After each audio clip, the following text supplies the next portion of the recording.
Kembali lagi sama aku Nabila Sepsenia Putri Utami dengan nomor NIM 1216136 dari kelas 2D. Hari ini aku mau ngejelasin tentang uji ANOVA dan juga uji t-test. Nah, sebelumnya aku mau jelasin dulu dari kedua uji tes tersebut. Nah, aku izin share screen terlebih dahulu ya. Oke, udah masuk ya kayaknya ini. Nah, uji t-test. Kita masuk ke pendahuluannya dulu ya. Jadi, gimana sih sejarah dari uji T ini?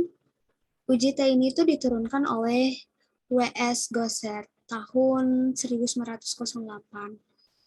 Dinamakan distribusi Staden karena waktu dipublikasikan, Gosset menggunakan nama samaran yaitu Staden.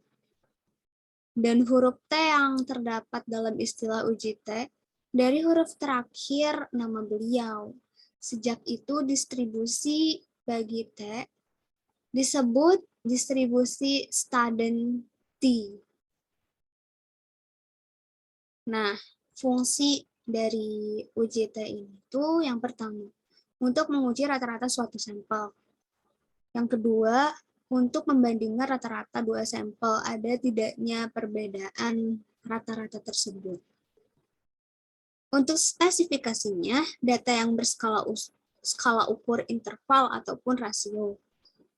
Data berdistribusi normal. Ukuran sampel kecil kurang dari 30. Jika sampel lebih dari 30, uji T sama dengan uji Z.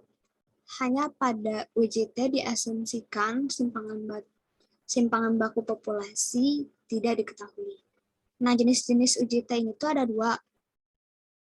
Yang pertama ada yang satu sampel dan yang dua sampel. Kalau yang one sample t-test ini digunakan untuk membandingkan rata-rata suatu sampel dengan suatu nilai konstanta tertentu. Contohnya nih, rata-rata berat badan mahasiswa kelas 2A adalah 52 kilo. Jadi ya udah satu sampelnya aja.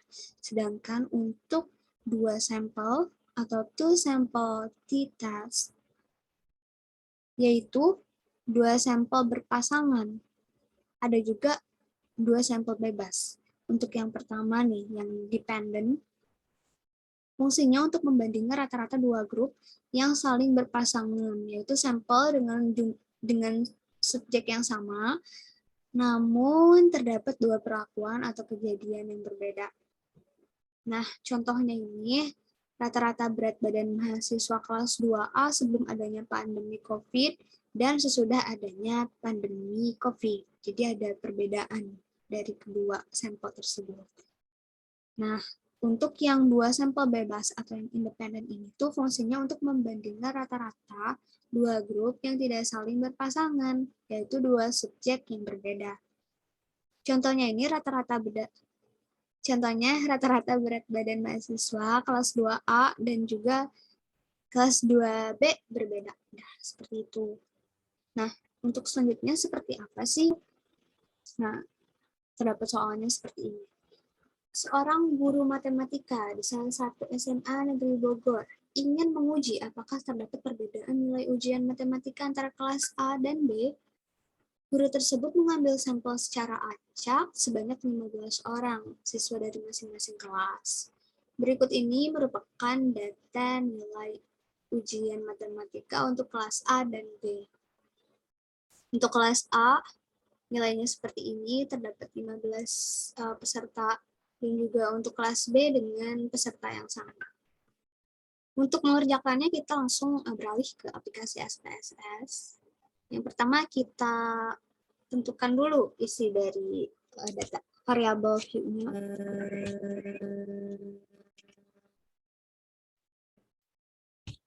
Variabel Q.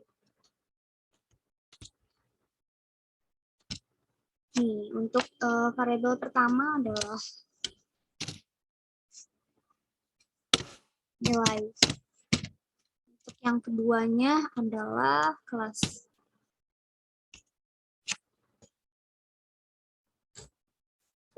lihat gaji truk. Oke, kita lanjut. Sebelumnya mohon maaf. Untuk variabel yang kedua, kita ketik kelas.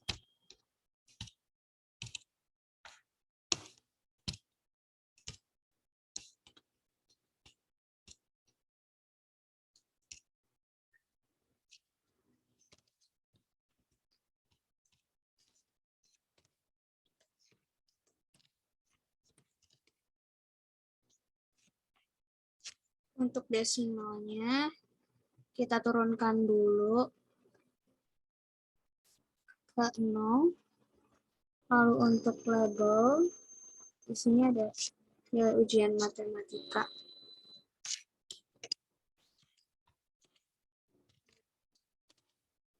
Kemudian, di bawahnya kelas.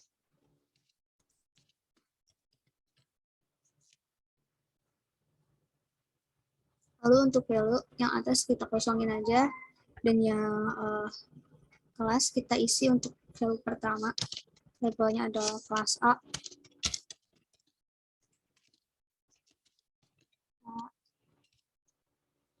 A2 untuk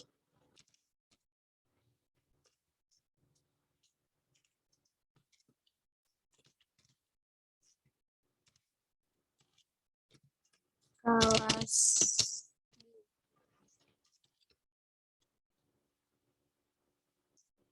Oke. Lalu untuk measure kita pakai scale untuk nilai dan untuk kelas kita pakai yang nominal. Nah, soal seperti ini kita geser ke slide data view.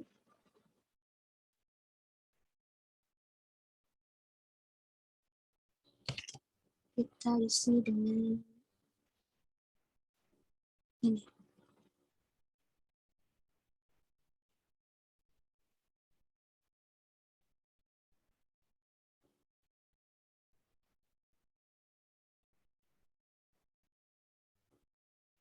Oke. Nilai 80 untuk kelas A.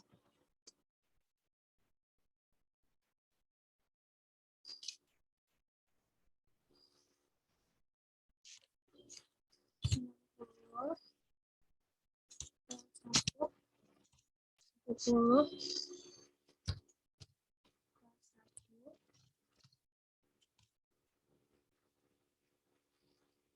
86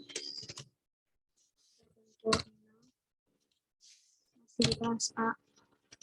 82 masih di kelas A. 88 kelas A. 91 kelas A. 93 kelas A. 80 kelas A. 9 kelas A. 89 kelas A. 88 kelas A. 85 kelas A. 79 kelas A. Dan 91 kelas A. Untuk kelas B, 8 57 kelas B, 46 kelas B, 57 kelas B, 44 kelas B, 51 kelas B, 62 kelas B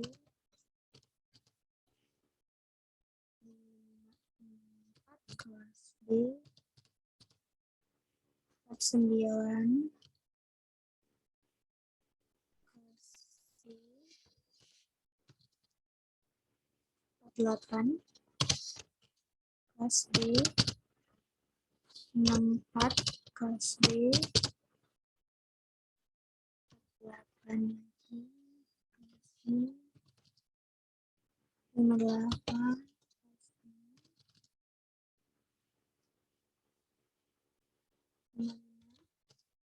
kelas B dan 52 kelas B. Kita samakan lagi dari awal. Untuk kelas A sampai 15 ya. Ada 80, 90, 70, 86, 82, 88, 91, 93, 80, 79, 89, 88, 85, 79, dan 91. Untuk kelas B, mulai dari 16 sampai 30, 68, 57, 45, 47, 44, 51, 62, 54, 49, 48, 64, 48, 58, 55, 56. Nah, setelah seperti ini, langkah selanjutnya yang kita lakukan ini adalah menganalisis.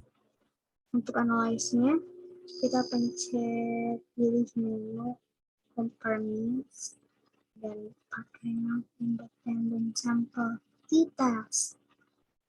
Nah, setelah itu ya scale kita taruh di atas. Untuk kelas kita isi dulu nilai maksimum 1 dan grup 2-nya 2. Oke, continue. Oke. Nah, outputnya sudah keluar. Nilai signifikan dari kita ini adalah 0,748. Bagaimana bentuk hipotesisnya? Di sini juga saya sudah mengerjakan hipotesisnya. Dari soal tersebut didapatkan hipotesis statistik uji homogenitas untuk H0. Data homogen atau kedua kelompok memiliki varian yang sama. H1, data tidak homogen atau kedua kelompok variannya tidak sama. Untuk hipotesis statistik uji T, rata-rata nilai ujian matematika kelas A sama dengan rata-rata nilai ujian matematika kelas B. H1, rata-rata nilai ujian matematika kelas A tidak sama dengan rata-rata nilai ujian matematika kelas B. Dengan alfanya kita gunakan sebesar 5%. Kriteria uji ditolak apabila p-value lebih kecil daripada alfa. H0 diterima apabila p-value lebih besar daripada alfa. Nah, yang kita dapatkan tadi dari nilai homogen signifikannya adalah p-value sama dengan 0,748. Nah, ini.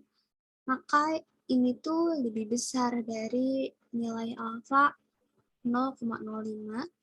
Maka H0 ini diterima, artinya datanya homogen. Untuk yang uji T, berdasarkan hasil uji didapatkan value-nya 0,0000 yang mana lebih kecil daripada nilai alfa sebesar 0,05, maka H0 ditolak. Maka kesimpulan dari uji tes ini tuh adalah disimpulkan berdasarkan hasil uji T. Didapat bahwa rata-rata nilai ujian matematika kelas A tidak sama dengan rata-rata nilai ujian matematika kelas B. Nah, segitu penjelasan mengenai uji unjuknya. Mungkin kita akan melanjutkan dengan materi dari uji ANOVA.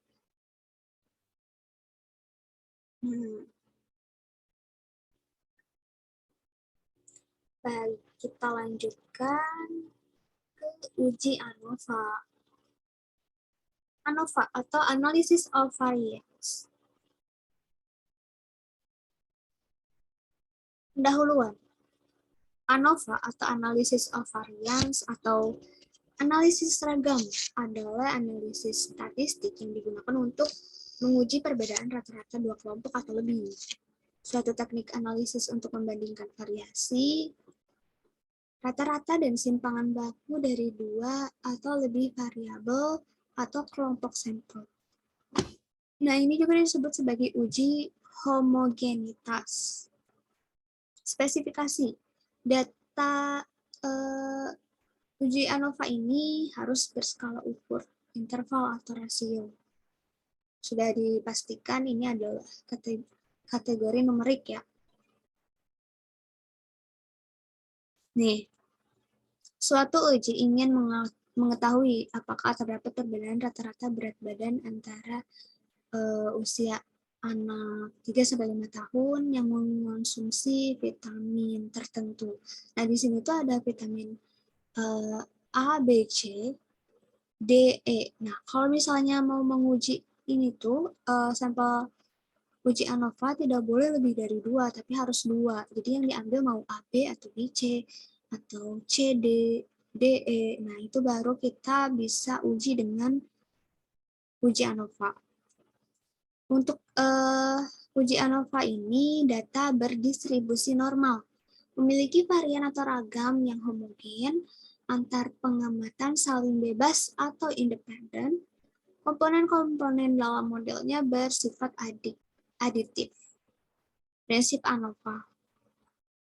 Melakukan analisis variabilitas data menjadi dua sumber variasi atau ragam, yaitu variasi atau ragam dalam kelompok dan antar kelompok. Kalau variasi dalam kelompok ini menggambarkan adanya perbedaan dalam kelompok-kelompok hasil pengukuran. Kalau yang antar kelompok ini menggambarkan adanya perbedaan antara kelompok-kelompok hasil pengukuran. Nah, jenis-jenis ANOVA ini tuh ada one-way ANOVA, two-way ANOVA, dan multi-way ANOVA. Kalau yang one-way terdapat satu faktor yang dipertimbangkan. Kalau yang two-way ANOVA terdapat dua faktor yang interaksinya dipertimbangkan. Dan untuk yang multi-way ANOVA terdapat 3 atau lebih faktor yang interaksinya dipertimbangkan. Nah, kalau yang two-way ANOVA dan juga multi-way ANOVA itu disebut juga dengan ANOVA faktorial. Di sini ada contoh kasusnya. Nah, seorang guru matematika di salah satu SMA Negeri Bogor ingin menguji apakah terdapat perbedaan nilai ujian matematika antara kelas A, kelas B, dan kelas C. Guru tersebut mengambil sampel secara acak sebanyak 15 orang siswa dari masing-masing kelasnya. Berikut ini merupakan data nilai ujian matematika untuk kelas A, B, dan C. Ujilah dengan alfa sebesar 5%. Apakah terdapat perbedaan nilai rata-rata ujian matematika dari ketiga kelas tersebut? Nah, ini adalah tabel dari data tersebut. Untuk selanjutnya, kita akan beralih ke aplikasi SPSS.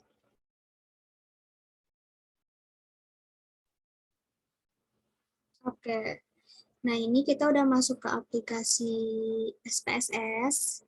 Di sini aku udah mengisi datanya. Untuk variabel pertama kita isi nilai, lalu desimalnya kita turunin ke 0, labelnya ujian matematika, dan nah, untuk values-nya kita nggak usah isi. Untuk measure, variabel pertama itu kita pilih yang scale. Untuk variabel kedua kelas, kita turunin desimalnya, labelnya kelas, dan value-nya itu untuk value yang pertama kelas A, value kedua kelas B, dan value yang ketiga kelas C. Lalu measure yang kita pilih adalah nominal. Nah, kita beralih ke data view. Nih, Untuk kelas A terdapat 15 peserta, kelas B juga sama, dan yang ketiga kelas C juga ada 45 peserta. Seperti ini datanya. Lalu untuk menganalisis,